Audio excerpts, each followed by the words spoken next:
bonjour mesdames, messieurs. Bienvenue à cette conférence, vous êtes nombreux. Le sujet le vaut bien, sur la mise en sécurité des batteries, et pas seulement des batteries pour véhicules électriques, mais aussi leur cycle de vie jusqu'au recyclage. Les intervenants, venez me rejoindre. Messieurs, prenez place, bienvenue.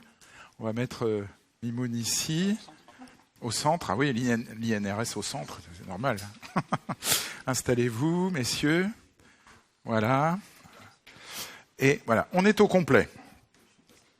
Alors évidemment, c'est un sujet d'une actualité grandissante pour tous les acteurs de l'après-vente automobile, hein, pas seulement, pour les constructeurs aussi. Il y a des sujets qui intéressent tout le monde, puisque des réglementations imposent non seulement la responsabilité du producteur jusqu'au recyclage effectif, c'est la REP VHU qui touche maintenant les constructeurs automobiles, pour tous leurs produits, y compris les véhicules électriques, bien évidemment, et les batteries des véhicules électriques sont considérées comme une partie du véhicule, évidemment. Ils sont touchés, les constructeurs également, par rapport à des notions d'éco-conception, c'est-à-dire qu'ils vont devoir réutiliser des matériaux issus des batteries usagées. On en parlera peu aujourd'hui, mais c'est une des problématiques de fond qu'ils vont avoir à affronter ces prochaines années, ces prochaines décennies, parce qu'on risque d'avoir des difficultés à avoir suffisamment de matières recyclées, justement. Donc il y a toute une filière à construire. Et puis, évidemment, pour les acteurs de l'après-vente, les réparateurs, les carrossiers, il y a le sujet de la mise en sécurité, il y a le sujet de la batterie en panne. Qu'est-ce qu'on en fait? Où est-ce qu'on la fait réparer? Qui organise tout ça? Et à la fin, le centre VHU, lui, qu'est-ce qu'il en fait? Et aujourd'hui, est-ce qu'on a des réponses? Je me contente de poser la question. Alors, voici nos intervenants. Et vous allez tenter de répondre à tout ça, mais on va essayer de mettre un ordre dans les choses. Donc, au centre, Mimoun Mjalad, vous êtes expert assistance conseil en risque électrique à l'INRS, qui est l'organisme de référence dans les domaines de la santé au travail et de la prévention des risques professionnels. Voilà, vous êtes donc spécialiste de la prévention des risques aux salariés, et notamment donc le risque électrique et l'automobile, vous connaissez ça très bien. Voilà. Pourquoi vous connaissez ça très bien? Parce que vous participez à la commission de normalisation AFNOR U21, je dois la citer, qui est dédiée à la prévention du risque électrique. Vous participez même à la révision d'une norme qui s'appelle NFC 18550, c'est dit une fois, j'y reviendrai pas, qui traite de l'habilitation électrique, vous voyez, l'habilitation électrique pour les opérations sur véhicules et engins. Donc les voitures hybrides, les voitures électriques, c'est dans votre cours. À gauche, en regardant la scène, Sébastien Castagnet, responsable de formation maintenance au GNFA. Tout le monde connaît le GNFA. Donc vous dispensez des formations dédiées avec vos équipes à tous les acteurs de la maintenance, constructeurs, réseau multimarque, direction après-vente des équipementiers, notamment. Vous animez donc une équipe d'experts qui conçoivent les programmes de formation, dont tout ce qui est habilitation, intervention sur véhicules électriques, etc. Et je dois dire que vous êtes également membre de cette fameuse commission de normalisation AFNOR U21. Mathieu Roxo, vous êtes directeur commercial de la société Raymondis. C'est une société allemande. Vous êtes spécialisé dans la collecte, le traitement, le recyclage des déchets dangereux, dernièrement aussi les non dangereux, dont les batteries au lithium. Voilà, on n'en connaît pas beaucoup. Bon, Raymondis est une société spécialisée, essentiellement pour l'auto et les engins à moteur. Donc vous intervenez aujourd'hui en tant que spécialiste pour le compte de collecteurs, donc par exemple Chimirec ou Praxi, qui sont eux référencés chez AutoEco. Voilà, AutoEco qui est l'organisatrice des rencontres de l'environnement automobile. Emmanuel Toussaint d'Auvergne, vous êtes directeur général de l'éco-organisme Battery Box et de Screlec. Voilà. Alors, l'éco-organisme, c'est un opérateur qui organise le recyclage des batteries, des piles et des accumulateurs dans le cadre de la fameuse responsabilité élargie des producteurs. Donc Battery Box encadre et gère un réseau de points de collecte dans la France entière pour toutes les piles et accumulateurs. Donc ça va de la pile du smartphone ou de la guirlande de Noël jusqu'à, dernièrement, les batteries au lithium-ion pour les voitures. Voilà. Donc on ajoute aux piles et accumulateurs maintenant ces fameuses batteries absolument colossales dont on espère qu'on va savoir vraiment quoi faire, quoi. Mais vous allez nous dire tout ça. Alors je vous propose 4 thèmes qu'on va aborder avec nos experts pour que vous compreniez bien le sens de nos propos. D'abord, on va définir ce qu'est le risque électrique. On va vous montrer ensuite quels sont les axes de prévention contre les risques électriques, choc électrique, etc., arc électrique, enfin tout ce qu'on peut imaginer, quand on est à proximité ou qu'on travaille sur les architectures électriques et haute tension. Ensuite, la collecte des batteries, le démantèlement, le recyclage. On va vous montrer quelle est cette filière qui s'organise, qui existe déjà, mais qui a besoin encore de monter en puissance. Et puis surtout, qui paye. Voilà. Et enfin, à travers le rôle de l'éco-organisme Battery Box, on verra comment est-ce que tout l'écosystème autour de la batterie du véhicule électrique est en train de se structurer de manière ultra professionnelle. Voilà un peu pour le plan, et on a 1 heure ensemble. C'est pas comme à la fac, messieurs, vous n'avez pas 3 heures, donc il faut être synthétique. On va d'abord avec vous, Mimoun, définir les caractéristiques d'une architecture de véhicule électrique et rappeler ce qu'est le risque électrique. Voilà, on s'appuie sur une diapo que vous allez commenter. Oui, alors... C'est bon. Vous m'entendez? C'est bon. Ça marche. Alors, en véhicule électrique, on parle de chaîne de traction. En fait, on peut très facilement faire un parallèle entre le véhicule thermique et le véhicule électrique. En véhicule thermique, on a une trappe à essence, là on va trouver une prise. Ensuite, on a un réservoir, là ça va être la batterie qui va stocker l'énergie. Alors, s'intercale entre cette trappe à essence et ce réservoir ce qu'on appelle un chargeur. Et en fait, ce chargeur il va permettre de convertir le courant de la prise dans un courant qui sera adapté pour pouvoir charger la batterie. Ensuite, on envoie ce courant vers le moteur.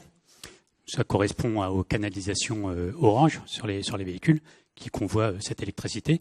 Donc, avant d'arriver au moteur, on va convertir encore une fois ce courant pour pouvoir alimenter le moteur correctement. Donc, en tension, en intensité, par rapport à la vitesse du moteur, et toutes ces choses-là. Donc ça, c'est la chaîne de traction d'un véhicule électrique. Si je zoome sur la batterie, parce que c'est ce qui nous intéresse également aujourd'hui, la batterie, on parle plutôt de pack batterie. Ce pack batterie, il va être composé de plusieurs modules qui eux-mêmes sont composés de cellules. Alors, on peut avoir des cellules cylindriques sous forme de piles traditionnelles, comme on les connaît. Et il peut y avoir d'autres types de cellules, les cellules push, qui ont l'air de petites sacoches, de petits sacs, et des cellules prismatiques. Cellules push, P-O-U-C-H. Alors, on va citer Tesla pour les batteries, les cellules cylindriques. On va citer BYD pour les push. Oui, ça, enfin, c'est la plus commune, c'est la push, en effet. Ouais, ok. Et ensuite, du coup, la batterie, elle va être caractérisée. Elle va être caractérisée par sa chimie, batterie lithium, nickel-cadmium, anciennement plomb. Et elle va être aussi caractérisée par son énergie embarquée. Donc, on va parler de tension U, et de sa capacité. C'est la quantité, finalement, d'intensité d'énergie de la batterie. La capacité qu'on exprime en ampères-heure. Ok, on ne va pas rentrer dans les cours, parce que sinon, ça va nous rappeler des mauvais souvenirs. Ou des bons souvenirs, ça dépend. Ça dépend pour qui. Alors, on en vient au risque électrique, parce qu'avec une architecture de véhicule électrique, on est au-dessus de 60 volts, de 60 ampères, pardon. Dites-nous. Alors, le risque électrique... Vous voyez, déjà, je fais un mélange. Oui, alors j'y reviendrai plus précisément. En fait, en effet, quand on parle du risque électrique, en fait, c'est des risques électriques. Et les risques électriques... 60 volts. 60 volts, tout à fait. J'avais un doute. Et en fait, au niveau des risques électriques, on reverra dans un second temps, peut-être quand on traitera de l'habilitation, parce que c'est aussi un sujet, à partir de quand il faut être habilité, à partir de quel seuil. Mais en effet, quand on parle du risque électrique, il y a plusieurs risques électriques. Il y a le risque le plus commun qui est l'électrisation, qui consiste au passage d'un courant dans le corps humain qui peut provoquer une tétanisation, une fibrillation cardiaque et la mort. Donc on parle d'électrocution. L'électrisation, il n'y a pas de mort. Électrocution, c'est quand cette électrisation provoque la mort. Donc on a l'électrisation, l'électrocution. Il faut savoir que sur des batteries, c'est pas comme à la maison, il n'y a pas de disjoncteur différentiel qui va couper le courant en cas de contact. Une batterie, elle va continuer à débiter. Donc sur une voiture électrique, on n'a pas de protection différentielle comme à la maison.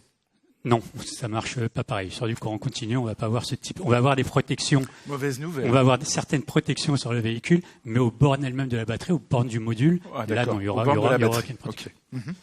Donc c'est le premier risque, le risque d'électrisation, par contact direct ou indirect. Ensuite, on a un risque qui n'est pas des moindres, c'est l'arc flash.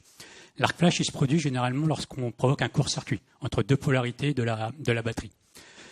Outre la lumière vive, il va y avoir un dégagement de chaleur très intense. Ça peut monter jusqu'à pratiquement 3000 degrés et donc provoquer des brûlures. Et avec ce dégagement de chaleur intense, on peut avoir aussi de la projection de métaux en fusion vers le visage, vers le corps du salarié. Donc c'est un risque qui n'est pas des moindres, le risque de court-circuit, vu l'énergie emmagasinée dans ces batteries. Et enfin, troisième risque, c'est l'emballement thermique, c'est l'incendie qui est bien souvent causé par un court-circuit interne, notamment des batteries. C'est une batterie qui a été immergée trop longtemps, une batterie qui a subi le feu, un incendie peut provoquer un emballement thermique. Ou une batterie tout simplement qui a été déformée à cause d'un choc mécanique. Et parfois même, on peut avoir plusieurs de ces joyeusetés. Ah, généralement, ils vont de pair, au moins de pair, oui. Le court-circuit, l'emballement thermique va de pair. Et, une merveille. Ouais. Une merveille, en effet. Bon, alors, effectivement, là, on a fait peur à tout le monde. Maintenant, il y a des axes de prévention. Heureusement. En effet, il y a des axes de prévention. Le premier axe de prévention, c'est le bon sens. Lorsqu'on fait rentrer un véhicule dans un garage, dans un établissement, on peut peut-être identifier qu'il s'agit bien d'un véhicule électrique. C'est du bon sens, mais il faut peut-être l'identifier. Une fois qu'on a identifié ce véhicule électrique, il y a peut-être des règles particulières pour procéder à son remorquage, par exemple. On ne remorque pas un véhicule électrique comme on va remorquer un véhicule thermique. Pour des règles pour pouvoir le mettre en hauteur. Souvent, les packs batteries sont au niveau du plancher. On va éviter de mettre un cric au niveau du plancher et venir percer le pack batterie. Donc déjà, c'est du bon sens. Identifier le véhicule et respecter les préconisations du constructeur. Toujours dans le bon sens, c'est faire un contrôle visuel. On a des véhicules électriques qui vont être sains, qui ne vont pas générer de risques particuliers. Par contre, un véhicule qui aura eu un choc ou on voit le module, le pack batterie avec une déformation, on peut se dire que potentiellement, vu qu'il y a des déformations, peut-être court-circuit interne et du coup, on va pouvoir isoler ce véhicule. Donc un véhicule sain, on va pouvoir le traiter. Un véhicule endommagé, il va peut-être falloir isoler ce véhicule, le mettre de côté, le mettre en quarantaine pour pouvoir le sécuriser, le faire sécuriser par une personne compétente surtout. D'accord. Alors après, on doit choisir effectivement les équipements. Voilà. Alors après, dans les axes de prévention, une fois qu'on a fait tout ça, il va falloir intervenir sur le véhicule. Ouais. La règle générale, c'est les principes généraux de prévention. Il faut supprimer le risque à la source. En électricité, quand on dit supprimer le risque à la source, c'est supprimer le risque électrique. Donc ça va être la mise hors tension. Il y a différents types de mise hors tension. Oui, conciliation, mise hors tension, on en reparlera. Donc premier point, c'est essayer de supprimer le risque à la source. Supprimer le risque électrique. Si on ne peut pas supprimer le risque électrique, il va falloir protéger. Donc on va mettre des protections collectives. Si on a des câbles qui ont perdu leur isolement, les fameux câbles orange, si on voit la partie métallique sur ces câbles, on va vouloir les protéger. Donc on va réaliser des opérations qu'on dit de nappage ou d'habillage qui consistent finalement à envelopper ces pièces nues sous tension pour ne plus qu'il y ait un contact direct avec ces pièces. Okay. On va également baliser la zone. Quand on a un véhicule électrique avec un risque électrique, un risque d'avoir accès à une pièce nue sous tension, il y a une zone. On appelle ça zone de voisinage dans la normalisation, dans la réglementation, qui est définie à 3 mètres autour du véhicule, c'est réglementaire, 3 mètres sans protection, qui peut être réduite à 1 mètre avec un balisage. Donc ça, déjà, on va baliser, entourer le véhicule. Et ensuite, on va intervenir sur le véhicule avec des protections collectives, j'en ai cité, nappage, ce genre de choses, et des EPI, donc des équipements de protection individuels spécifiques au risque électrique. Des gants isolants, notamment, adaptés à la tension du véhicule, un écran pour éviter le risque d'arflage en cas de projection de métal sur le visage, des vêtements couvrants. Donc on va utiliser des EPI. On doit avoir un écran. Oui, un écran qui est adapté à la chaleur et qui est adapté au choc mécanique également en cas de projection. Okay. Tout à fait. Pour toute intervention sur un véhicule électrique ? Alors, pour toute intervention dont l'analyse de risque aura identifié qu'il y a un risque d'arc flash ou de contact direct. Si le véhicule est complètement sain et je change un pneu, il n'y aura pas nécessité de mettre en place tout ça. Si par contre j'interviens sur une batterie et que j'ai un risque de créer un court-circuit accidentellement, oui, je dois suite à un accident de la route, en réparation collision, un carrossier, la plupart du temps, il devra mettre le... Alors non. Non. Parce qu'on va sécuriser le véhicule avant. On va faire en sorte de supprimer le risque électrique. Oui. Donc démonter la batterie, la consigner pour que le carrossier qui réalise une opération d'ordre non électrique puisse intervenir en toute sécurité. D'avoir trop d'équipements. Il n'aura plus besoin d'équipement électrique parce qu'on aura sécurisé le véhicule avant. C'est le principe numéro 1, supprimer le risque électrique par consignation. Très bien. Et après, bien sûr, respecter les procédures d'intervention du constructeur. Il faudra faire que ces opérations soient réalisées par du personnel formé, voire habilité si en effet il y a un risque électrique. Je voudrais vous céder la parole, Sébastien Castagnet, pour le GNFA, puisqu'on commence à parler de prévention. sur les architectures haute tension, les batteries de traction. Je voudrais que vous expliquiez très concrètement ce qui se passe quand un réparateur reçoit un véhicule dans son atelier pour une intervention. Donc, il réceptionne le véhicule, la batterie. Que fait-il ? Quels sont les conseils et qu'est-ce que demandent les réglementations aussi ? Voilà. Ok. Vous pouvez mettre la slide suivante. Là, on est sur l'habilitation électrique, on en reparlera peut-être. On va parler d'abord de la procédure, peut-être. Voilà, celle-ci. Voilà. Alors, donc effectivement, comme disait Mimoun, je ne vais pas rentrer dans le... On ne va pas répéter, détail, simplement, dans il faut parler de consignation. Donc, sur les étapes, en fait, toujours pareil, le bon sens, c'est l'analyse du risque électrique est la première étape à opérer. Lorsque la procédure nécessite, donc remplacement d'un organe électrique du véhicule nécessite la consignation du véhicule, on va passer par ces étapes-là, donc d'identification, comme disait Mimoun, de séparation, donc on va déconnecter le connecteur de service de la batterie, de condamnation. Donc condamnation, c'est tout simplement éviter qu'on vienne accidentellement remettre le courant, et de vérification d'absence de tension. Alors vous avez ici un appareil qui est normalisé, qu'on appelle un VAT, un vérificateur d'absence de tension, qu'on contrôle avant et après la réalisation de l'action, pour vérifier qu'il ne soit pas défaillant ou qu'il n'ait pas eu un problème pendant la mesure. Et uniquement après ça, on pourra retirer les gants, la visière, etc., et intervenir sur le véhicule. Okay. Donc il faut cet appareil-là, ce VAT, qui est spécifique aux véhicules électrifiés. Oui. Alors là, je vous parle de la procédure vraiment très globale. Certains constructeurs ont des procédures un petit peu plus approfondies, notamment avec des borniers à utiliser, des mesures à faire sur ces borniers. Des borniers spécifiques ? Voilà, spécifiques, pour faire des prises de mesure, des contrôles supplémentaires de faisceaux, des contrôles et des actions à réaliser avec l'outil diagnostic. Peuvent être un peu plus poussés, mais voilà, ça ce sont vraiment les grandes étapes, et ces étapes-là sont régies, donc comme disait Mimoun, par un balisage et par ce qu'on appelle une instruction permanente de sécurité, qui est un document type qui liste exactement les étapes à réaliser pour faire cette action. Et aussi, dernier document qui n'est pas des moindres à renseigner, c'est l'ordre de réparation, pour que tout intervenant qui va agir sur la partie sécurité du véhicule soit identifié par son nom et par ce qu'il a fait, à quel moment il l'a fait, pour que les personnes qui vont arriver après puissent habilitées en particulier, se dire ok, le véhicule est bien sécurisé, je vais pouvoir faire une action de carrosserie ou autre.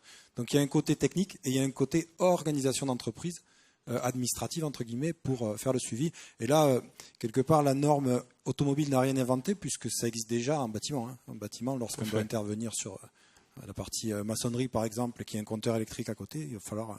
En génie électrique d'une manière générale. Voilà. Exactement, voilà. Ouais. Alors, la procédure d'intervention. Il y a des choses intéressantes là-dedans. Le plug, le e-plug, on mélange parfois. Oui, expliquez-nous. Alors, je vais regarder quand même le nom de l'application, parce que je l'ai retéléchargé ce matin. Vous êtes sur une application spécifique ? Oui, je voulais vous parler de l'application EuroRescue, que vous pouvez d'ailleurs télécharger.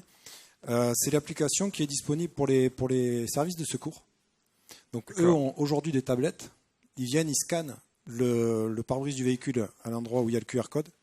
Et ils ont une fiche de sécurité. Donc, ça couvre les moteurs thermiques, les véhicules électriques, etc., les points de coupe pour désincarcérer le véhicule, les points où on va aller débrancher la batterie. Et donc, très souvent, le e-plug est là pour les services de secours. Donc, le e-plug, c'est quoi ? C'est tout simplement un faisceau. Donc, c'est pour ça que j'ai mis le petit schéma. Coupe-circuit. Un coupe-circuit, voilà, qui n'est pas, quand on voit la taille du connecteur, qui est un tout petit connecteur, qui n'est pas parcouru par le courant qui alimente le moteur électrique.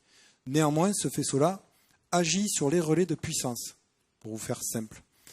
Ce faisceau, comme vous le voyez, fait une boucle. Dès lors que cette boucle est ouverte, les relais de puissance ne pourront pas être commandés et donc la puissance ne pourra pas circuler dans les câbles haute tension. Seul bémol, ça n'agit pas sur les relais de puissance directement. Donc si on a une panne, alors c'est rarissime, mais ça peut arriver, sur les relais relais de puissance qui soient collés et normalement collés, il sera sous tension. Le courant continue à circuler. D'accord. Donc la vraie sécurité physique et la séparation physique, c'est le connecteur plug de service que vous avez en haut à gauche. Donc ce n'est pas le e-plug, c'est le plug. Voilà, ce qui sous-entend qu'il y a bien deux plugs sur chaque voiture électrique. Oui. Alors, sachant que le e-plug aussi est là pour faciliter l'accès, puisque souvent, l'accessibilité du plug de service peut être sous une banquette, un endroit très difficilement accessible rapidement pour les services de secours. Je prends un exemple sur lequel j'ai planché ce matin, c'était une Meganitech, par exemple. Vous n'avez pas de e-plug, et le connecteur de service est sous la banquette arrière, à l'avant de l'assise, sur le milieu. Donc, il faut déchirer avec un cutter l'assise, le siège, pour accéder au connecteur. Donc là, les services de secours ont mission de débrancher le connecteur de service uniquement en cas de désincarcération et vraiment de risque avéré sur le véhicule. Mais le réparateur, lui, il ne va pas déchirer la banquette pour intervenir. Non. Hein, donc ça, c'est pour les secours. Oui, plutôt oui. Ouais. Là, on est en train de décrire des procédures d'intervention d'urgence. Alors, voilà, donc procédure d'intervention. Le dépanneur, non, si dépanneur, exactement. Et dépanneur aussi peut être un risque avéré avec un véhicule qui a subi un très gros choc. Tout à fait. Alors là, pareil aussi, c'est pour ça que la formation, je ne peux pas vous dire le contraire, est importante. C'est une analyse de risque, c'est-à-dire qu'on ne va jamais demander et imposer, la réglementation n'imposera pas à prendre des procédures terribles pour un véhicule qui a un pneu crevé. Ça n'a pas de sens. Tout à fait. Donc tout est notion d'analyse de risque en amont. Et comme disait Mimoun aussi, très important pour le remorquage, on ne remorque pas un véhicule électrique de la même manière qu'on remorque un véhicule classique. Parce qu'on peut avoir des moteurs électriques qui sont entraînés en rotation quand on fait avancer le véhicule. Et on peut avoir un risque d'incendie et de dégradation supplémentaire du véhicule par un remorquage. Alors, il y a différents types d'habilitation. Je ne pense pas que ça soit le lieu, là, maintenant, de les repasser toutes en revue. Mais effectivement, pour un dépanneur remorqueur, il y a la B2XL, dépannage, remorquage. C'est ça, oui. Pour le monde de la maintenance, les habilitations classiques, on va citer B2TL. Oui, on va en avoir deux. B2VL, B0L. Voilà, on va en dissocier. On peut en dissocier trois, je pense. Il y a les trois grandes, notions. On va avoir le mécanicien qui va plutôt avoir la B0L, intervention d'ordre non électrique sur le véhicule, mais qui ne va pas avoir la capacité de faire du diag sur la partie chaîne de traction et de la consignation, donc la coupure de tension. On va avoir le B2VL, BCL, qui lui va avoir le rôle de chargé de travaux, donc il va avoir en charge la sécurité des travaux autour du véhicule, et c'est comme consignation, en charge la consignation et le diag du véhicule. Donc ça, c'est 90% des techniciens en atelier. Et après, on va avoir le B2TL, donc là, c'est les habilitations sous tension.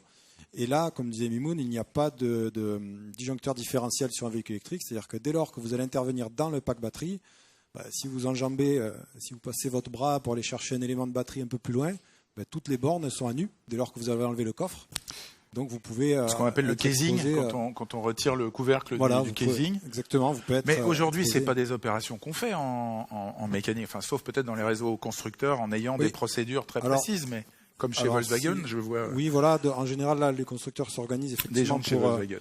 Pour positionner soit des personnes vraiment avec des lieux dédiés. Ça se fait pas dans un atelier classique, on va dire ça. Un ça réparateur, peut, à condition d'avoir la procédure. Alors ça peut à condition d'avoir la procédure et l'outillage. Donc aujourd'hui, ça ne se fait que, comme il n'y a pas beaucoup de voitures électriques à réparer pour l'instant, enfin, je ne voudrais pas dire de bêtises, très peu en général, ça se fait dans les réseaux de concessionnaires, avec certains d'entre eux qui sont habilités d'une manière particulière. Oui, après, aujourd'hui, avec les formations qu'on déploie, dès lors que la personne est habilitée aux travaux sous tension, elle pourra dans son entreprise réaliser du remplacement d'éléments de batterie, comme on l'a sur notre stand si vous voulez voir après. Oui. Et vous présenter des choses spécifiques sur ça. Oui. Sur l'intervention sur le pack batterie. Oui, un remplacement de cellules, de modules de batterie. De modules, voilà. Pas de cellules, de modules. De modules, heureusement. Parce que si on remplaçait, Et vous pensez, en tant que professionnel de la formation, que tous les réparateurs vont pouvoir avoir accès, moyennant bien sûr les bonnes formations, à ce type d'intervention dans l'avenir ? Bien sûr. La seule limite là pour laquelle je ne peux pas avoir la réponse, c'est à quel point on va respecter à la lettre. Quand je dis à la lettre, c'est lorsqu'on remplace un module de batterie sur une i208 par exemple, il faut enlever un joint, il faut en remettre un neuf, il faut nettoyer, il faut rééquilibrer, il faut mettre sous pression et contrôler l'étanchéité de la batterie. Il y a tout un tas d'outillages derrière. Son circuit de refroidissement. Pour faire une batterie de 208. Je suis multimarque. Je dois m'équiper de tout ça dans mon atelier pour pouvoir faire une batterie de 208. Demain, je vais faire une batterie BMW, je vais devoir avoir tout l'outillage de BMW pour faire la batterie de BMW. Sinon, pour l'instant, il y a beaucoup d'équipements spécifiques, c'est ça que vous êtes en train de dire?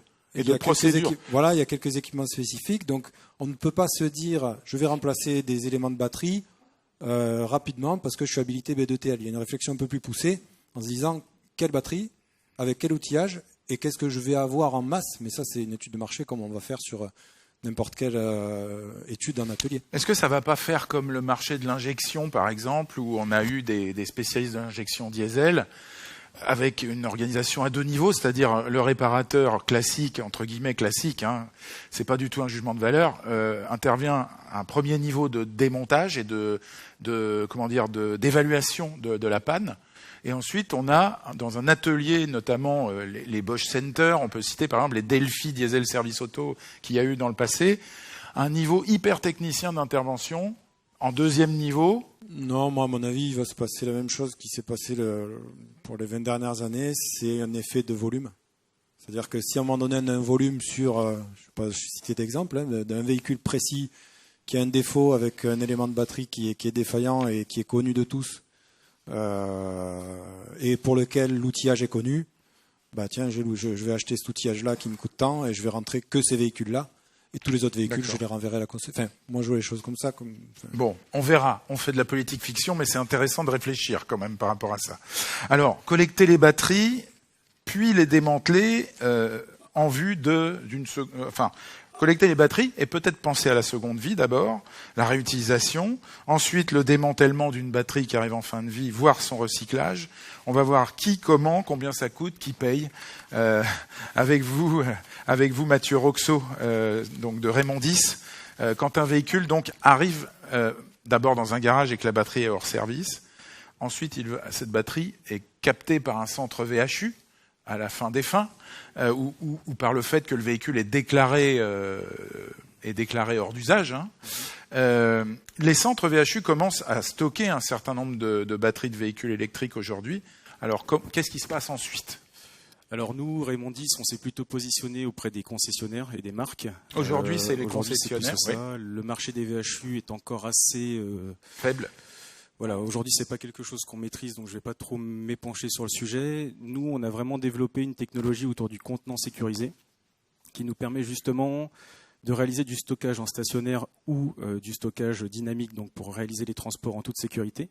Donc on imagine, alors la voiture est chez le concessionnaire, il a identifié que, après toutes les procédures d'usage, que la batterie doit être réparée, par exemple. Alors lui, il va faire son diagnostic. À des moments, il va dire, voilà, la batterie est HS. Donc il va vouloir l'envoyer sur une filière de recyclage.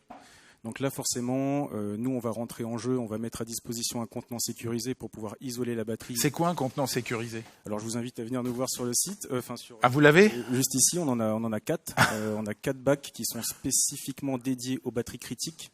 D'accord. Parce que c'est vraiment sur cet axe-là qu'on s'est développé, parce que c'est aujourd'hui le plus dangereux. Donc on a des bacs sécurisés qui sont homologués pour le transport routier. On les voit derrière nous, hein. C'est ça ? Exactement, on parle de ça. Voilà, c'est ça, c'est ces bacs-là. Donc c'est des bacs qui permettent de stocker le pack batterie dans sa totalité. Ils peuvent contenir un échauffement thermique jusqu'à plus de 1000 degrés, avec un ressenti à moins de 100 degrés à l'extérieur, avec justement des soupapes de décompression, parce qu'au-delà du risque de brûlure et de chaleur, il y a aussi tout le risque gazeux autour du lithium. D'accord. Donc on a fait homologuer nos conteneurs. Ça nous permet aujourd'hui, comme je vous disais, de faire du stockage sécurisé. Comme ça, quand il y a des démantèlements, ça permet d'isoler la batterie et en cas de pépin, voilà, c'est isolé. Et après, nous, on va collecter et on va les rediriger vers les différents centres de recyclage, donc soit sur du réemploi, soit sur du recyclage matière. D'accord. On contacte pas Raymondis en direct. On contacte son collecte. On peut vous contacter en direct. Ah pardon. Vous pouvez nous contacter en direct, il n'y a aucun problème. Non, je dis ça parce que on disait tout à l'heure. Enfin, j'ai expliqué tout à l'heure qu'en fait vous êtes quelque part un co-traitant ou un sous-traitant, je ne sais pas comment le dire, de collecteurs bien connus comme Chimirec, comme Praxi, etc.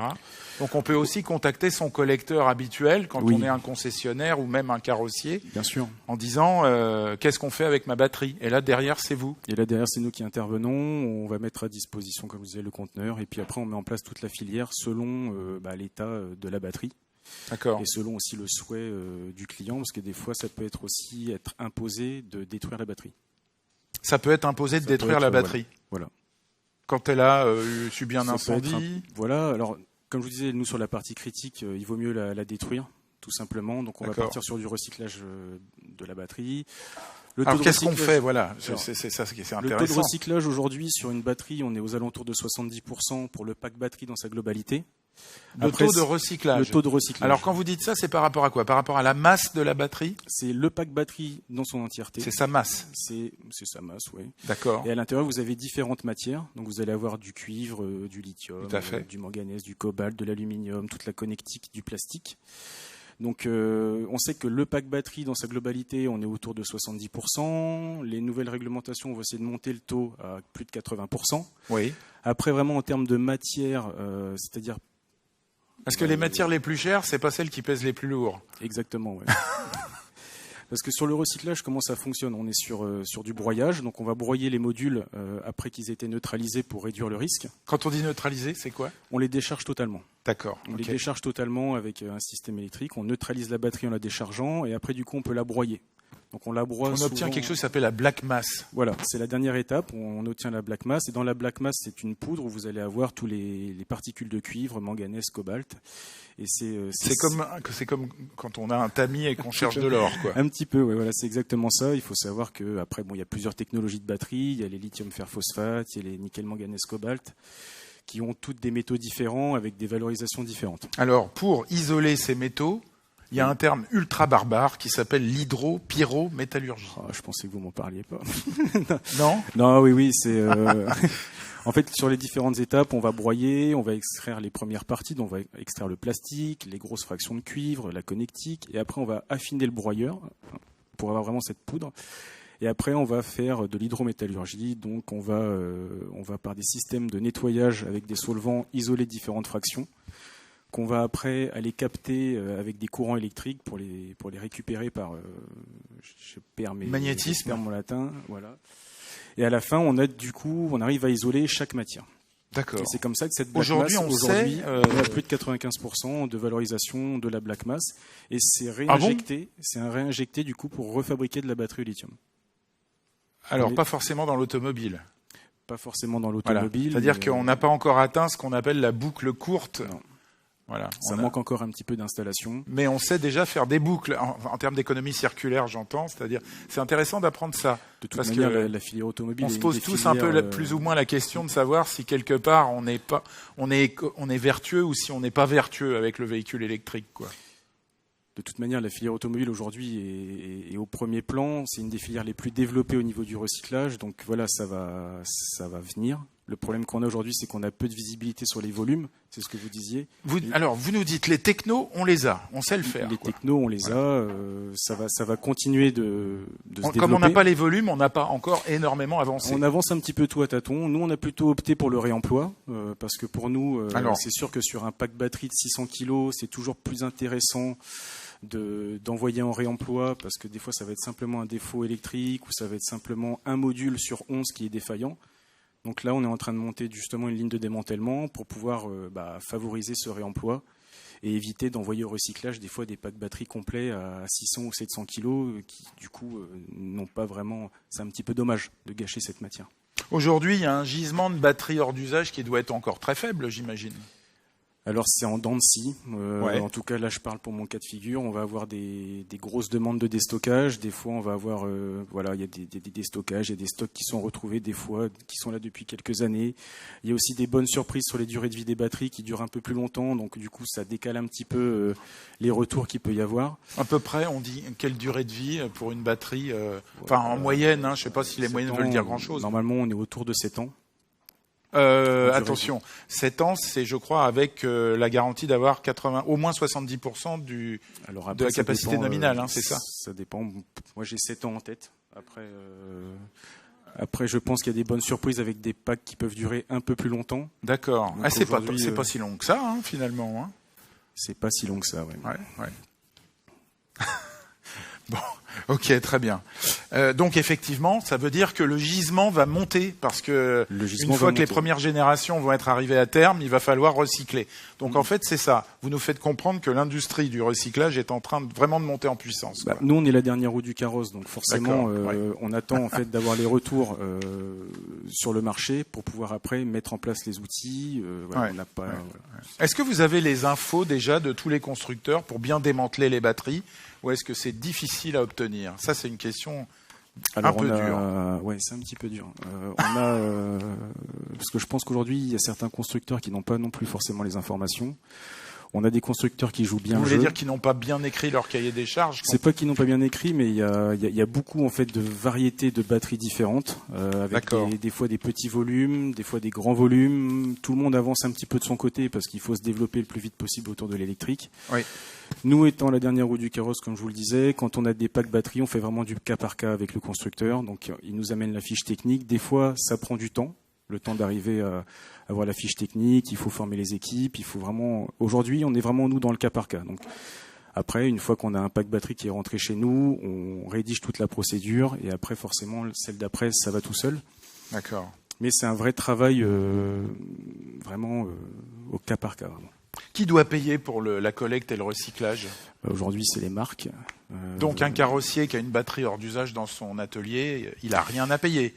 Normalement, non. Après, ça va dépendre de pas mal de choses. Parce que ça fait peur, ça c'est un sujet qui fait peur. La réglementation change beaucoup en ce moment aujourd'hui pour justement changer les différents niveaux de responsabilité par rapport aux batteries. Ah bon? Et alors, le cas d'une... Alors, vous ne vouliez pas en parler, hein, mais je vais vous poser quand même la question parce que j'aime bien poser des questions comme ça. C'est le centre véhicule hors d'usage. Le centre VHU, lui, il a un assureur qui lui a, par exemple, qui a déclaré que la voiture était économiquement irréparable. Elle est transmise chez le centre VHU qui, lui, va arbitrer. Il va dire c'est un déchet ou c'est pas un déchet. Mais il arbitre. Dans ce cas-là, il dit c'est un déchet. Il est donc propriétaire de la batterie. Et là, qu'est-ce qui se passe? C'est-à-dire que qu'est-ce qu'il va en faire? C'est pas que je veux pas en parler. C'est un sujet délicat parce qu'il y a de plus en plus de batteries au sein des centres VHU. Alors sincèrement, c'est pas que je veux pas en parler, c'est que c'est pas un secteur d'activité autour duquel aujourd'hui avec qui on travaille. Donc je veux pas m'avancer sur, j'aimerais pas dire une grosse bêtise. Nous, on travaille avec des centres VHU à des moments quand il y a des lots de batteries qui sont là depuis plusieurs années, qui ont été accidentés, des fois brûlés. Et puis qui gonflent. Qui ont besoin d'un déstockage. Et là, nous, on va venir intervenir avec nos bacs, mise en sécurité et envoi en filière. Alors, dans ces cas-là, qui paye? Dans ces cas-là, c'est le centre VHU qui paye. Le centre VHU, quand même. C'est pour ça que les batteries restent longtemps. C'est pour ça que ça reste des fois très longtemps, stocké en extérieur, pas à l'abri des intempéries. Quand c'est un déchet, le producteur devient le centre VHU parce que c'est lui qui est propriétaire, en fait, quelque part. Il y a interruption de la propriété initiale. Je pense que pas de bêtises. Je pense que le centre VHU est censé normalement faire remonter à la marque. Ah, Patrick Poincelet. Il faut que Patrick nous prenne la parole. Juste, je suis désolé, je fous en l'air toute la table ronde, parce que. Il n'y a pas de souci. Je donne le micro. Ceci est un micro. Il faut parler en synthèse, Patrick. Oui, en synthèse, très rapidement, effectivement, un centre agréé VHU, par la définition et la loi, devient le dernier propriétaire. C'est ça. Dans le cadre du décret VHU, qui lie dans le cadre de la loi AGEC, la définition du VHU, un VHU est un véhicule complet, y compris sa batterie de traction. D'accord. Donc, le centre agréé VHU devient responsable de la batterie qui lui appartient. Oui. Donc, clairement, il va garder aujourd'hui la propriété et il va lui faire tout ce qui va être recyclage et réutilisation et réparation, il pourra peut-être le garder à sa charge, et seulement quand il deviendra produit déchet, il pourra éventuellement le confier, et c'est là où va être le débat demain, puisque c'est comme, on peut comparer la batterie au pneumatique, c'est exactement le même problème, la batterie devient un déchet, et là ça devient pas, le producteur n'est pas propriétaire, il devient responsable de l'élimination de son produit. Mais c'est pas un problème de propriété. Oui. Ah, ok. Le centre VHU est responsable de l'élimination. Le producteur devient responsable. Le producteur a la responsabilité de l'élimination de la totalité de son produit. D'accord. Même si c'est un déchet, donc c'est pas le centre VHU qui doit payer. Voilà. Ok. Bon, c'est clair. Merci. Ouais, c'est la catchbox qui servira tout à l'heure pour poser les questions. Il fallait qu'on éclaircisse ce point, c'est fait. Voilà. Merci. Ça nous amène à parler du rôle de l'éco-organisme, Battery Box. Qui, dans le cadre de la législation française et de la loi AGEC en particulier, est là pour structurer les actions de chacun des acteurs donc de la filière dans le cadre de la responsabilité élargie du producteur. Oui. Voilà, donc Emmanuel Toussaint d'Auvergne, expliquez-nous votre rôle en quelques mots, parce qu'on voit bien qu'on est sur un sujet extrêmement sensible. Oui, alors c'est un sujet qui est très sensible et qui va être très structurant à l'avenir. Il faut se rendre compte qu'on est au carrefour de beaucoup de textes réglementaires en ce moment qui vont faire apparaître une nouvelle responsabilité dans la gestion des batteries.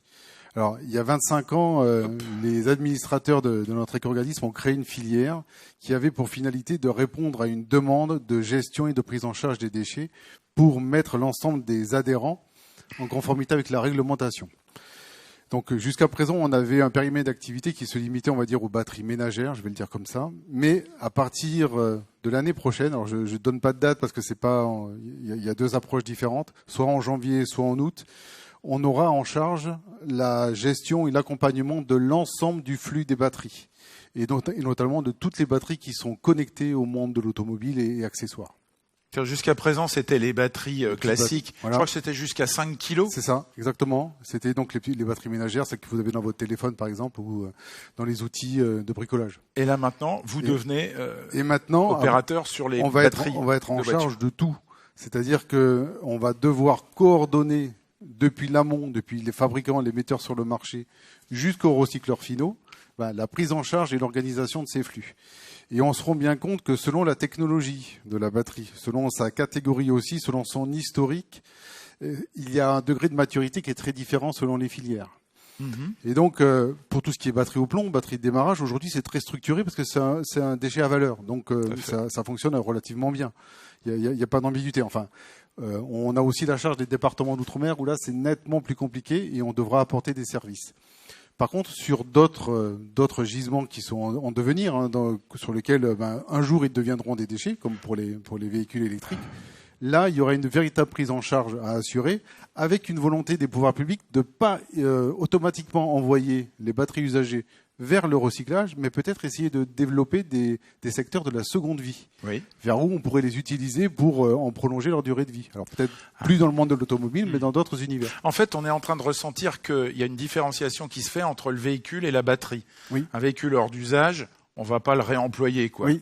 Une batterie, quand elle est dans un centre VHU, elle peut peut-être potentiellement, elle peut intégrer des filières, entre guillemets, où on va récupérer des packs, où on va récupérer des cellules, qui pourraient avoir une deuxième utilisation parce qu'il y a une demande, on va dire, en énergie dans la batterie qui serait moindre, par exemple. Est-ce que c'est pour ça qu'on a besoin d'un éco-organisme dédié aux batteries ? L'éco-organisme, il est là pour organiser et mettre en relation l'ensemble des acteurs pour alimenter toutes les filières qui sont tracées. Ce qu'on veut aussi éviter, et je pense que c'est la demande de l'État, c'est les circuits parallèles, les choses qui sont pas acceptables, ou le recyclage, entre guillemets, il suffit de regarder la télé avec toutes les dérives qu'il peut y avoir lorsque ça part, par exemple, en Afrique ou ailleurs. Donc il est nécessaire d'avoir une structure qui est là pour assurer que pour chaque Français, il puisse disposer d'un système gratuit de collecte de ces batteries, quelles qu'elles soient, et qu'il n'y ait pas d'impact sur l'environnement. Donc là où les industriels sont efficaces, on n'a pas forcément une grosse valeur ajoutée. Par contre, là où il y a des déficiences, où il y a des choses à structurer, on fera appel à nos services. Pourquoi, puisqu'il y a une REP VHU pour les constructeurs, ne sont-ils pas capables, ne seraient-ils, c'est du conditionnel, pas capables de le faire eux-mêmes ? Bien sûr, je pense qu'il y a certains constructeurs qui se mettront en système individuel pour les batteries. Pour les batteries, d'accord. Pour les batteries. Alors après, tout dépend leur ambition, tout dépend comment la batterie rentre dans leur politique RSE ou stratégique, ou tout dépend le type de batterie. Je pense que pour les batteries au plomb, ça n'a peut-être pas trop de sens, parce qu'aujourd'hui, il n'y a pas vraiment de valeur ajoutée à l'organisation actuelle. Mais pour les véhicules électriques demain, ça peut se réfléchir selon la stratégie de l'entreprise. Par contre, elle devra assurer en lieu et place l'ensemble des obligations que porte l'éco-organisme pour ses confrères. C'est-à-dire que, par exemple, qu'elle ne pourra collecter que les produits à sa marque. Oui. Et elle devra atteindre les taux de collecte, les taux de recyclage et l'ensemble des obligations qui sont aujourd'hui inhérentes à l'éco-organisme. Attendez, si c'est Stellantis, ça fait combien de marques ? Vous voyez, enfin, c'est possible. C'est possible selon l'ambition de chacun. Certains auront besoin d'un éco-organisme, d'autres non. Je comprends très bien. Comme il y a effectivement un certain nombre d'importateurs automobiles qui se sont mis en éco-organisme pour la REP VHU, enfin voilà, on ne va pas jargonner, mais l'idée c'est effectivement d'avoir la capacité de mutualiser des compétences. En fait, ce qui est intéressant, c'est qu'à travers un éco-organisme, on peut mutualiser des volumes, des quantités, et on sait que ce sont ces volumes et ces quantités qui vont permettre de faire émerger des solutions industrielles de recyclage des batteries. Alors, il faut mettre en œuvre effectivement les objectifs que l'État a fixés à travers la responsabilité élargie des producteurs, vraiment les mettre en œuvre de manière concrète. Comment ça va se passer? À quel niveau intervenez-vous précisément? Alors déjà, il faut se rendre compte que c'est pas l'État français qui le fait. C'est que ça vient de l'Europe. Au départ, c'est européen. C'est aussi européen et c'est un règlement donc qui va devoir appliqué de la même façon, on va dire, entièrement par l'ensemble des pays membres. Donc ces obligations elles vont porter sur tous les pays européens. Et l'État, ce qu'il va nous demander, c'est qu'il va nous transférer cette responsabilité en disant voilà, moi j'ai l'obligation en tant qu'État français de développer la collecte, de développer le taux de recyclage, de développer le taux de réemploi, de développer l'éco-conception, de développer l'utilisation de matières premières recyclées, et il nous transfère cette responsabilité. Est-ce que vous pouvez nous rappeler, parce qu'effectivement ça c'est très important qu'on comprenne bien, le règlement batterie, hein, il est entré en vigueur, c'est un règlement européen. Alors, qui dit règlement dit application immédiate dans tous les États. C'est pas comme une directive qui peut prendre quelques années à être transcrite dans les différents pays avec des bonheurs différents, on va dire également. Applicable à partir du 18 août 2027 pour les batteries des véhicules électriques. Oui. Quelles en sont les principales dispositions? Alors, ces dispositions, c'est justement structurer une filière. C'est-à-dire qu'il faut que chacun des points de collecte puisse bénéficier d'une organisation pour faire rentrer cette batterie dans un système qui est organisé, structuré. Donc on disait tout à l'heure que malheureusement, on constate qu'il y a des batteries qui sont stockées aujourd'hui, qui sont en quantité de plus en plus significative chez des acteurs qui ne savent pas les traiter. Et puis dans un délai plus ou moins long. Voilà, donc nous, notre ambition, ça sera d'épurer les stocks qui se sont constitués et de les aiguiller vers des acteurs qui sont en capacité d'apporter de répondre à nos obligations en termes de taux de recyclage, par exemple. Et de sécurité, bien exactement. Et d'éviter tous les chemins parallèles, si vous voulez. Alors, on parle de passeport numérique pour les batteries. Oui. Qu'est-ce que c'est? Alors, le passeport numérique, c'est quelque chose qui va accompagner la batterie depuis sa création. Donc, par exemple, elle a été, on va dire, élaborée en Asie du Sud-Est. Il y a des premiers éléments qui constituent la batterie au moment où elle était conçue. Au hasard, vous auriez pu dire en Allemagne ou en France, ça aurait été plus délicat. Pardon. En Allemagne ou en France, c'est exactement la même chose. Mais donc, c'est quelque chose qui va suivre la batterie tout au long de sa vie.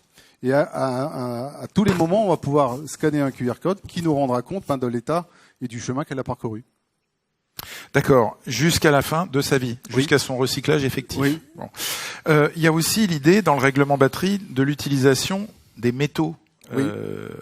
Dits secondaires. Oui, donc c'est l'éco-conception. Alors, en fait, les matières premières secondaires devront rentrer dans une économie circulaire. C'est un petit peu le sujet qui était évoqué précédemment. Pourquoi ça s'appelle secondaire d'ailleurs? C'est-à-dire que des batteries dont on aurait pu extraire de la black mass et dont on aurait pu récupérer des métaux, à ce moment-là, ces métaux devront être fléchés à des pourcentages, on va dire, acceptables par les acteurs, les fabricants de la batterie pour pouvoir les réintégrer dans des futures batteries. Oui. Donc, commencer à amorcer du cuivre, du lithium, et amorcer une manganèse, cobalt. Tout ça, l'ambition aussi, c'est d'utiliser les mines urbaines qui sont les nôtres et d'éviter la pression sur l'environnement. Tout à fait, bien sûr, oui. D'accord. Donc ça, c'est écrit dans le règlement batterie. Oui. Donc oui, ça, on y va tout droit. Ah oui, on y va tout droit. Il faut vraiment s'y atteler parce que c'est un enjeu essentiel. Demain, vous ne pourrez plus produire des batteries qui n'intègrent pas de recyclé. Donc, demain, c'est-à-dire à partir de 2027, les obligations s'imposant à l'ensemble des acteurs. Ce qui veut dire qu'il faut mais il faut aller très vite parce que pour utiliser des matériaux recyclés, faut-il avoir encore collecté? Voilà. Donc en fait, c'est un peu le serpent qui se prend la queue. C'est que tout le monde dit qu'il faut aller très vite, mais on n'a pas le gisement. Où il va venir progressivement parce que la durée le gisement, tout le monde voit ce que c'est. Le gisement, c'est quand est-ce que les batteries seront en fin de vie. Alors, tout à l'heure, on a évoqué 7 ans, c'est sûrement plus long, mais tout dépend de l'utilisation de la batterie, dans quelles conditions elle se sera. Si c'est en France ou si c'est ailleurs, c'est pas du tout la même problématique. Donc, les usines qui vont naître ou qui sont en train de naître, leur enjeu aujourd'hui, c'est de dire quel est le volume entrant de déchets pour faire fonctionner mon usine. Donc, c'est pour ça que le rôle de l'éco-organisme, il est important. Parce que nous, on va fédérer, on va organiser, et l'ensemble du gisement, on va pouvoir l'envoyer vers des acteurs qui, demain, auront des unités à la hauteur de nos ambitions. Vous avez, par exemple, je vais citer ACC, donc filiale de Stellantis, qui fabrique déjà des batteries. On va citer Vercor, filiale, je sais pas si c'est vraiment une partenaire de Renault, sur des batteries haut de gamme, nickel, manganèse, cobalt, qui n'a pas encore commencé à produire. Oui. Et il faudra déjà qu'ils aient s'ils commencent en 2027, il faudra qu'ils aient du métal recyclé à l'intérieur. Et prenant en considération, Vercor ou ACC, quand ils vont se mettre en activité, ils auront des déchets de production. qui Oui. seront très significatifs. Tout à fait. Sachant qu'aujourd'hui, les acteurs du recyclage lithium, ils sont presque à saturation. Donc, on va Il n'y rentrer a dans pas assez d'acteurs de recyclage en fait, tout le monde se dit, je suis prêt à m'engager sur un process de recyclage de lithium dès lors que j'ai les volumes. Mais je crains que les volumes, ça risque d'être une vague. Ils arrivent en quantité significative et que l'industrie soit pas prête en aval. Les pronostics actuels sont en train d'être déjoués. Oui. Puisqu'on prévoyait une multiplication par 20 des tonnages d'ici 2030. Ce sera pas autant. C'est pas du tout ça. Ce sera pas autant. Mais il y aura du gisement, forcément. Ok. Ça va venir. Ok. Bon, on est allé très loin dans le sujet, vous voyez. On était au départ sur la mise en sécurité, mais c'est important de se projeter quand même et de dire, voilà, c'est une filière qui est en train de se construire. En attendant, faut-il encore pouvoir intervenir sur les batteries? On a effectivement parlé des risques électriques, des habilitations, et je vous propose de poser vos questions maintenant à nos intervenants, peut-être un peu sur ces sujets-là, et pas trop en essayant d'aller dans des grandes prospectives, parce qu'effectivement, vous voyez bien qu'on ne sait pas tout encore. On n'a pas encore tous les volumes, etc. Alors, je vais prendre le micro magique et je vais le passer à qui veut réagir ou poser une question. Ah, ça commence. Je sais qu'il va y en avoir beaucoup. Présentez-vous en 2 mots et posez votre question. Bonjour messieurs, je m'appelle Franck Pouch, je m'occupe du CREPIM, on s'amuse à évaluer la réaction au feu des batteries. Merci beaucoup pour vos exposés qui sont... La réaction au feu, pardon. Oui, c'est-à-dire on s'amuse à mettre le feu aux batteries. Vous êtes un laboratoire. Oui, un laboratoire. Et bon, vous avez encore des cheveux, on imagine que ça marche bien. Pour l'instant. Pour l'instant. Merci beaucoup pour vos réflexions. Une question que je me posais, on voit qu'à chaque fois, finalement, il y a une problématique de... On voit qu'à chaque fois, il y a une problématique de charge résiduelle dans la batterie. Au labo, on voit grosso modo quand une batterie est à 20 ou 30%, il y a peu de chances qu'elle rentre en thermal runaway. Est-ce que dans vos protocoles... Mon Dieu, qu'est-ce que ça veut dire L'emballement. En emballement thermique, d'accord. Est-ce que dans vos protocoles, vous avez envisagé, c'est une question ouverte, la possibilité finalement de décharger la batterie pour la mettre, pas en décharge profonde, mais en dessous du seuil critique, ce qui permettrait de diminuer encore le risque lors de l'intervention des opérateurs? C'est une question à poser à Raymond Dys, peut-être, non? Je ne sais pas. C'est plus pour ça. Quand on parle d'opérateur, vous voulez parler du réparateur? Alors le réparateur n'agit absolument pas sur l'état de charge de la batterie avant d'intervenir sur les batteries. Il va mettre en sécurité le véhicule, démonter les bus bars, c'est-à-dire les connectiques qu'il y a entre les modules, et après intervenir, remplacer. Quand il va mettre en place sa nouvelle batterie, il va faire ce qu'on appelle un équilibrage, il va faire une précharge sur le module de batterie qu'il va mettre neuf sur le véhicule, et après faire tout un cycle de charge, c'est ce qu'on disait juste avant la conférence d'ailleurs, de charge sur le pack batterie complet, sans qu'il soit encore installé sur le véhicule, par un phénomène de cycle. Mais toute cette partie tension, temps, etc. est gérée par un appareil totalement autonome et le technicien n'a absolument pas la main sur les tensions qu'il va appliquer et le temps qu'il va y mettre. Ça, c'est pour la partie vraiment maintenance après-vente. Ouais. Après, peut-être plus pour la partie récupération de modules. On va laisser intervenir Mathieu Roxo. Nous, sur la partie récupération des modules, on va mettre la batterie sur son seuil minimal. Et on va rester comme ça pour pouvoir manipuler. Après, vraiment, quand on voit que le module est défectueux, on va totalement le neutraliser. On va le décharger, une décharge profonde. Et là, après, on peut l'envoyer au broyage. Ça évite les risques au moment du broyage. Bon. J'ose pas l'envoyer. Je suis désolé, oui. Voilà, merci. Parallèlement à ça, on a parlé beaucoup des réparateurs, mais les centres agréés VHU sont forcément extrêmement concernés par le traitement des véhicules électriques. Et nous avons fait une étude avec l'INERIS, et je vois Mimoum, il connaît bien, puisqu'on travaille aujourd'hui avec l'INRS sur la protection des salariés dans les centres agréés VHU. Donc, la problématique, effectivement, on a parlé de la problématique des réparateurs, mais les réparateurs vont être impactés par ce qui est en train de se mettre en place dans la réglementation VHU. Et dans le cas des VHU, on a la collecte, le traitement, le démontage et le stockage. Et là, pour répondre à monsieur, eh bien, entre autres, nos entreprises pour le stockage des batteries, on a l'obligation d'avoir des locaux surveillés par caméra thermique et on a aussi des taux des taux de recharge, de décharge imposés pour pouvoir stocker les batteries. Alors quand vous parlez de 30%, effectivement c'est un taux qui est annoncé pour les entreprises et donc tous les centres agréés VHU qui vont stocker eux des batteries à définition pour le réemploi, on va avoir ce taux minimum puisque l'incendie, comme vous l'avez dit, c'est l'élément majeur et la problématique majeure des véhicules électriques. Tout le monde n'en a pas conscience. Taux maximum, pardon. 30%, on sait que c'est là où le risque est d'emballement dans un cas ou dans l'autre. La conservation et le risque d'emballement est le meilleur. Donc il va falloir surveiller ces batteries en attente de décision, en attente de pratique. D'ailleurs, clairement, dans le cadre de nos traitements, on aura même plus les obligations réglementaires vont nous imposer de démonter les packs batteries dans un délai extrêmement court au moment de la collecte des VHU parce que les risques sont énormes. Donc malheureusement, et là je parle au nom de Mobiliance, puisque Mobiliance derrière, on a tous les métiers de la réparation qui sont contenus, ils sont très inquiets de tous les métiers du dépannage, de la réparation, des contraintes qu'on est en train de nous mettre à nous. Et je précise que Patrick Poincelet, si vous ne le savez pas, est président du métier recycleur chez Mobiliance, notamment. Merci pour ces précisions. Autre question ? Autre réaction? N'hésitez pas parce que c'est le moment où jamais. On a des spécialistes. Enfin jamais. On en refera, bien sûr. Parce que ça va évoluer tout ça. Monsieur. C'est la SNAM. Voilà, Société nationale d'affinage des métaux. Absolument. Cyril Barthes, enchanté. Enchanté. Et donc j'avais plusieurs questions, mais une question parce que on se pose beaucoup de questions à la SNAM, notamment pour la collecte des batteries endommagées. C'est une de mes missions de trouver des solutions pour ce faire. Alors dites-nous ce que fait la SNAM en 2 mots. La SNAM est recycleur de batteries, voilà.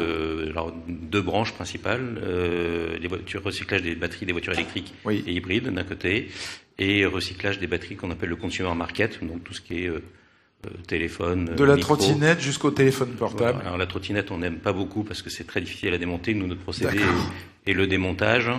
Marquer une Tesla Model S, c'est bien, il y a 150 vis, non? C'est ça, à peu près?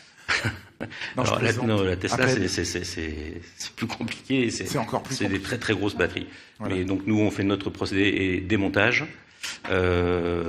Démontage, après on fait de la pyrolyse pour neutraliser les batteries, les décharger. D'accord. Vous séparez aussi, comme Raymond dit. On sépare en amont, mais après, nous, avant de broyer, on passe par une éplage une table de pyrolyse, pour donc détruire tout ce qui est organique, tout ce qui est électrolyte, etc. Et après, un four à pyrolyse géant, quoi.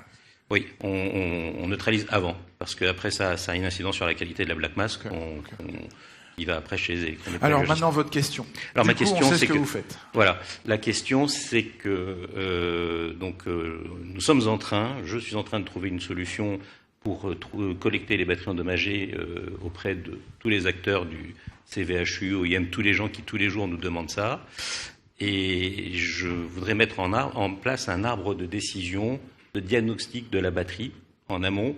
En fonction de cet arbre de décision et du diagnostic, on va activer tel ou tel modus operandi qui donc passe par des mises en œuvre de procédés complexes ou pas complexes. Ça peut être de la boîte toute simple à la boîte de Raymond X ou à d'autres procédés qui sont actuellement en cours de tests et d'évaluation chez SNAM. Parce que vous trouvez qu'aujourd'hui, on n'a pas assez de précision, de technicité suffisante dans la collecte? En ce moment, on est en train d'identifier une panoplie de solutions. Oui.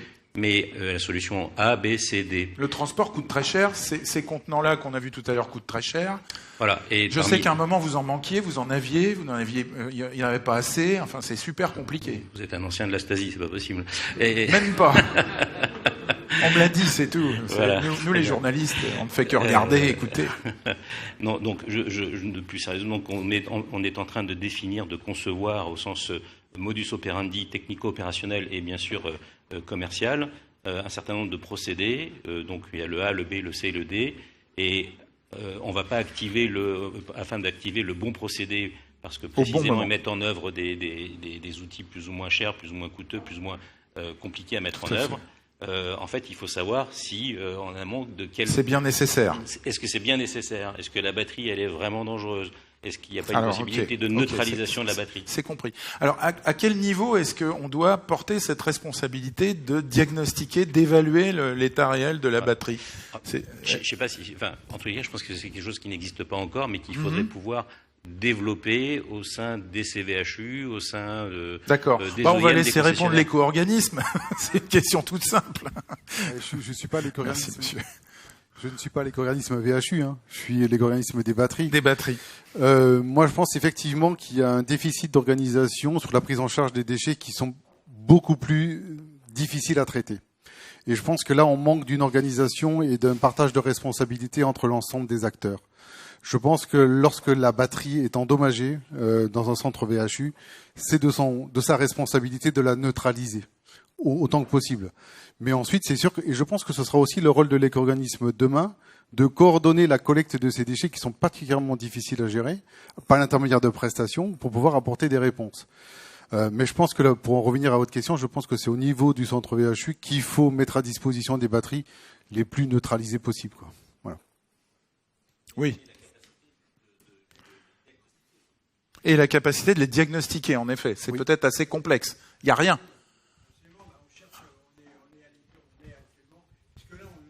Attends, prends le micro. On va redonner le micro à Patrick Poincelet. On a lancé un bébé, on n'a pas toutes les solutions à tout aujourd'hui.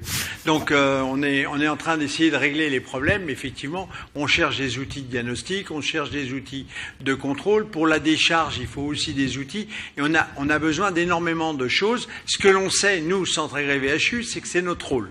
Là, on discute pas. On sait que notre rôle, c'est de démonter, de stocker et d'envoyer vers les bonnes filières. Donc, pleinement, on prend ça à bras-le-corps, mais il faut aussi que les outils se créent. On a aujourd'hui plus. Je rappelle juste aussi au niveau du recyclage qu'un des problèmes il n'a pas été soulevé, mais sur les contenus, on a majoritairement encore aujourd'hui des produits chinois qui arrivent en France.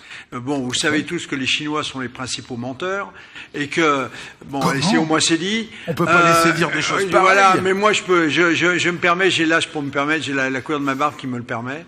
Je dis ça pourquoi? Parce que justement tous les recycleurs, les fiches techniques, ils découvrent quand ils démontent que le produit qu'ils avaient annoncé n'est pas le produit contenu et ça met d'énormes problèmes dans le cas du recyclage. Il est aussi intéressant de le souligner, que tout le monde le sache. Ok, ça c'est le problème aussi du respect des réglementations des différentes zones géographiques et notamment de l'Europe.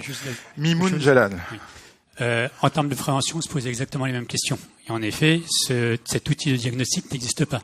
Donc aujourd'hui, dans le doute, on se dit que si la batterie a été immergée, si la batterie a été enflammée, s'il y a eu un choc mécanique sur la batterie, on considère que cette batterie potentiellement va pouvoir prendre feu, être incendiée, et du coup on la met de côté, c'est la mise en quarantaine, pour faire intervenir une personne compétente qui, elle, en fonction de ses compétences, c'est quelqu'un qui a une certaine expertise, va pouvoir évaluer la procédure particulière pour pouvoir neutraliser la batterie.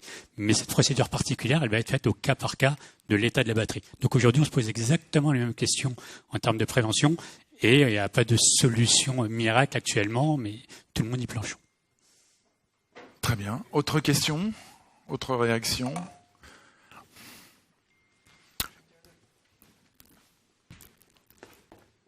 J'ai une dernière question. On parlait de l'outil de diagnostic. On sait que le constructeur est propriétaire du BMS, mais que le BMS il permet d'interfacer la batterie. Donc le Battery Management System. C'est ça. Et comment, là c'est plus une question ouverte. Comment vous voyez les choses? Est-ce que dans le cadre du développement d'un outil de diagnostic, il serait possible lorsque la batterie arrive, lorsque le véhicule arrive en VHU, de se connecter sur le BMS et d'avoir un diagnostic de l'état de santé de la batterie, ou est-ce que vous pensez qu'il va falloir développer des outils hors BMS qui viennent récupérer un signal Ça sera les deux, mon général.